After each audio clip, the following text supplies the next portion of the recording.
Assalamualaikum warahmatullahi wabarakatuh. Waalaikumsalam warahmatullahi wabarakatuh. A'udzu billahi minasyaitonir rajim. Bismillahirrahmanirrahim. Pada kesempatan ini kita akan angkat satu ayat yang berkaitan dengan keluhan Rasul yang tercatat dalam Al-Qur'an, yaitu surat Al-Furqan surat 25 ayat ke-30. Ya, di situ memang secara bahasa nggak ada. Qala itu kita lihat sebagai keluhannya, perkataan Rasul. Karena konteksnya itu suatu pernyataan tentang bangsa Rasul yang telah meninggalkan Al-Quran, membuat Al-Quran itu terbengkalai. Gitu. Makanya kita bisa mengatakan itu sebuah keluhan gitu. Nanti kan kita bisa juga dapat penilaian bahwa yang namanya mengeluh itu berarti boleh gitu. Cuman harus ada korelasinya dengan waladina jahadu fina gitu. Ada hubungan dengan fina atau fisabilillah. Kalaupun kita mengeluh nggak punya duit, karena duit itu bisa berguna untuk dakwah, bisa menunjang dakwah. Kita nggak punya harta benda, nah itu kan dalam rangka itu maksudnya. Ya. Iya, ke arah fisabilillah tadi. Yang namanya fisabilillah itu kalau dilihat dari sami'na wa ata'na, itu kami mendengar, kami tahu, wa ata'na, dan kami taat. Ya. Kami taat menurut apa yang didengar, yaitu ya kaitannya dengan Al-Quran yang sudah dicontohkan pola hidupnya oleh Rasulullah SAW. Begitu. Nah, prosesnya sudah kita ketahui kan, sudah kita pelajari prosedurnya: bangun malam, setengah, sepertiga, atau 2/3 gitu, dan seterusnya sampai membentuk qaulan saqilan, sampai menghasilkan qaulan saqilan. Qaulan saqilan itulah kombinasi aqdun bil qalbi dan iqrarun bilisan. Jadi qaulan saqilan itu didapat dari memenuhi perintah waratilil Qur'ana tartilan. Rentetan itulah yang nanti berujung kepada pelaksanaan atau kepatuhan berbuat menurut apa yang dipelajari. Nah, itulah yang disebut fisabilillah. Perjalanan Allah itu di situ. Perkara nanti di dalam perjalanan itu ada yang mengganggu, yang membuat kita harus mempertahankan diri dengan perang segala macam, itu juga fisabilillah, masuk dalam situ. Jadi jangan fisabilillah ini diartikan datar ya, hanya perang, angkat senjata gitu. Jangan. Itu ada strategi yang mau dicapai. Nah, seperti balik lagi ke yang tadi saya bilang, keluhan Rasul itu tercatat dalam surat Al-Furqan ini ya. A'udzu billahi minasyaitonir rajim wa qalar rasulu, yaitu Rasul menyatakan keluhan. Kita tambahkan aja dalam kurung keluhan gitu ya. Karena konteksnya nanti di sini objeknya itu adalah isi dari perkataan atau isi dari pernyataan Rasul ini ya. Ini ya Rabbi inna qaumi takhadhu hadzal qur'ana mahjuron. Nah, itu objek. Nih, dari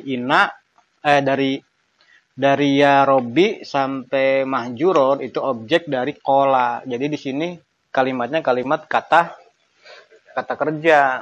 Subjeknya non KPN ya, yaitu Rasul. Rasul menyatakan keluhan. Titik 2 kalau di dalam ini kan kalimat penulisan Kalau dia pakai tata bahasa, tata bahasa Indonesia, titik 2, tanda kutip. Ya Robbi, wahai pembimbingku. Gitu. Nah, Robbi ini ada 2 cara penggunaannya. Ada yang Robbi begitu tuh, kayak itu tuh. Ada yang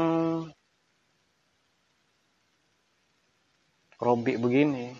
Artinya sama.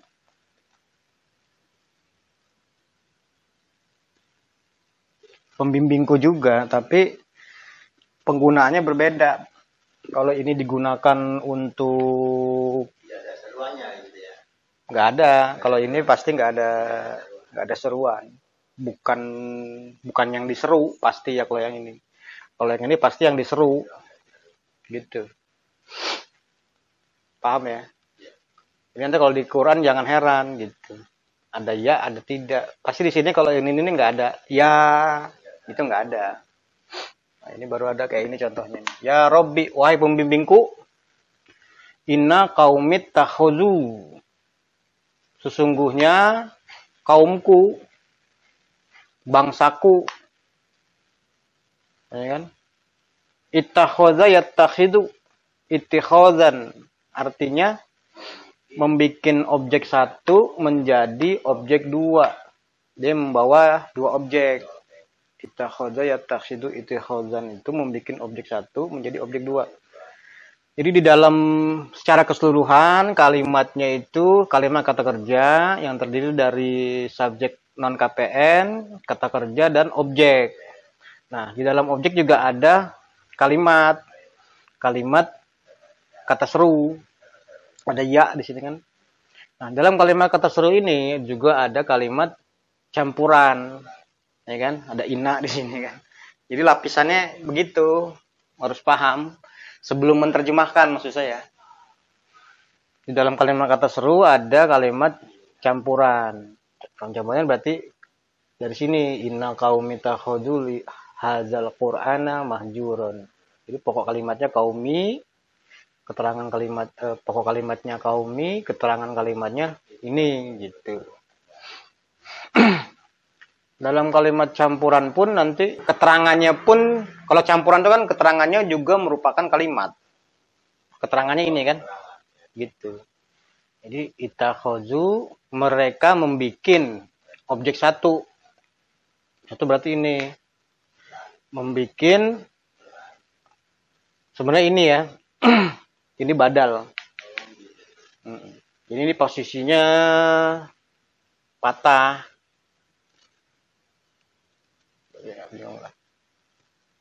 Objek 1-nya itu haza. Al-Qur'ana badalnya, badal dari haza, pengganti ya. Makanya dia patah juga. Jadi posisi hazanya fathah, Al-Qur'annya juga fathah karena dia badal gitu. Jadi cara menerjemahkannya itu sesungguhnya bangsaku membikin Al-Quran ini menjadi objek 2, mahjuron.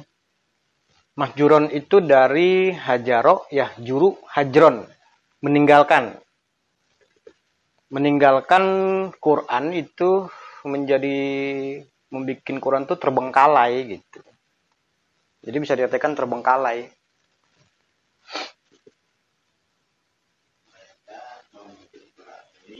Sesungguhnya bangsaku membikin Al-Quran ini terbengkalai gitu aja.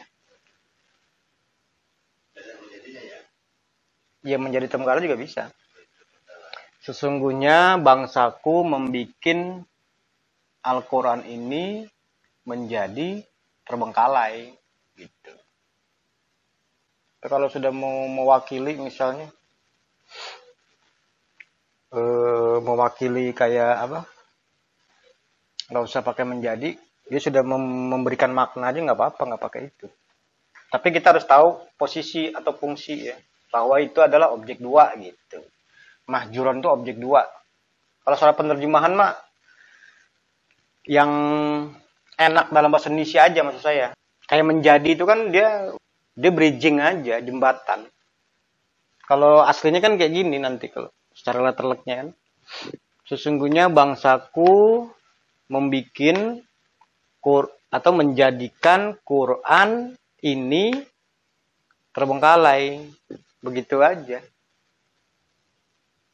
Itu yang tadi pakai menjadi itu jembatan aja supaya kita yang membaca tidak salah paham, yang menangkap atau yang menerima penjelasan tidak salah paham. Itulah gunanya bridging ya.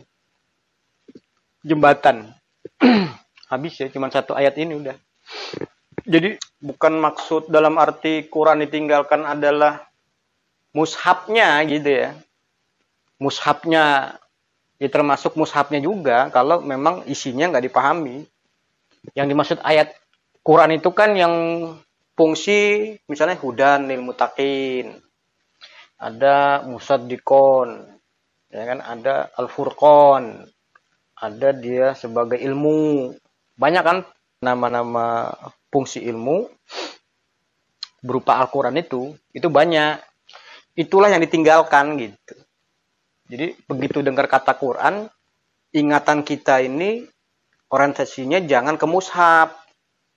Begitu maksud saya. Nanti kalau ingatannya ke mushaf, kalau sekarang mah belum ditinggalkan dong, gitu nanti pemahamannya.